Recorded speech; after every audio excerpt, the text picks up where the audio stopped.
Her mother died of a stroke 48 hours after receiving the J&J vaccine, and she wants answers.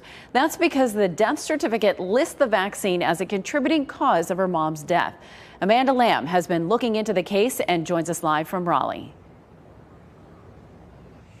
Deborah, Becca Engel is understandably devastated by her mother's death 2 weeks ago, shortly after getting a dose of the COVID vaccine. And she wants to know if there's a connection. The Department of Health and Human Services confirms for us the state is investigating this case, and so are we.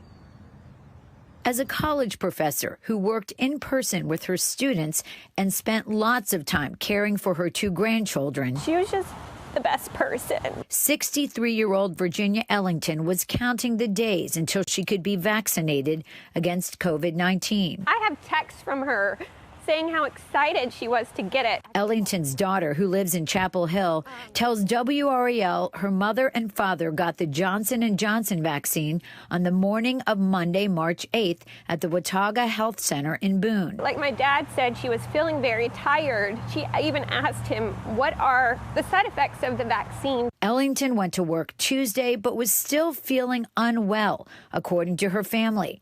On Wednesday, March 10th, she stayed in bed. A little while later, her husband returned to the bedroom to find her unresponsive. He tried giving her CPR and called 911, and they said she was gone when he got there. Engel tells WREL the family was told by the local doctor who did a preliminary examination that her mother died of a stroke.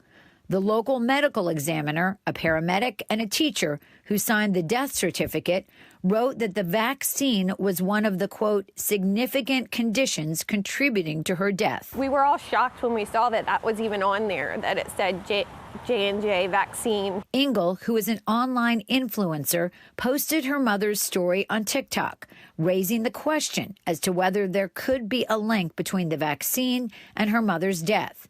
The post has had more than 4 million views. It just breaks my heart that, like, this is what, happened, and this is what it takes to share her story. It definitely escalated things. Whether she was going to have a stroke in 30 years or she was going to have it now, it definitely triggered it. Engel's post has gotten mixed reviews.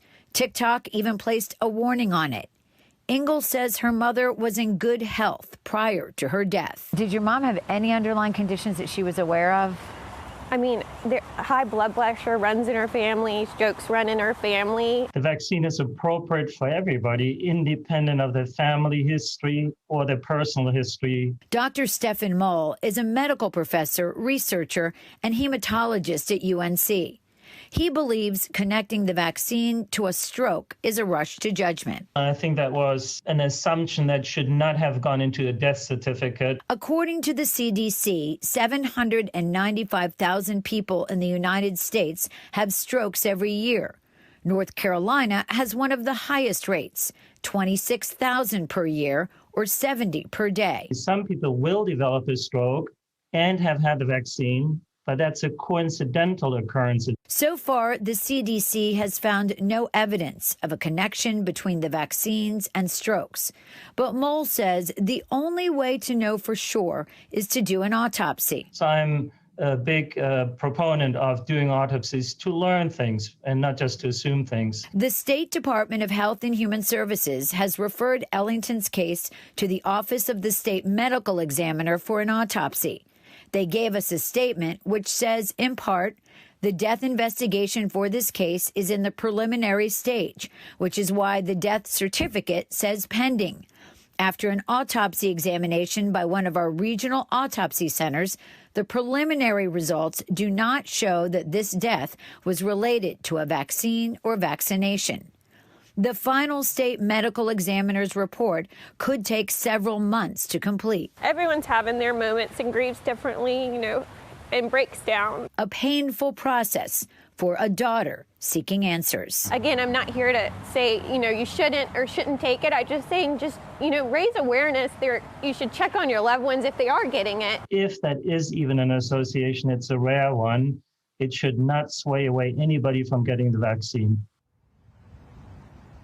Now, we did reach out to Susan Hawkins. She is that local medical examiner who signed that pending death certificate and put the vaccine on the death certificate. She referred us back to the Department of Health and Human Services. We also reached out to Johnson & Johnson, and they tell us there is no greater priority than the safety and well-being of the people we serve. We carefully review reports of this nature that involve individuals receiving our medicines, or in this instance, a vaccine. They go on to say that all of these cases are reviewed by the FDA during the vaccine rollout to make sure all of the vaccines are safe.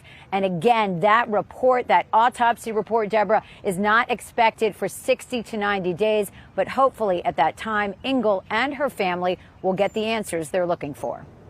Thanks, Amanda. Recognizing this story may generate a lot of interest, the family is asking for privacy while they mourn.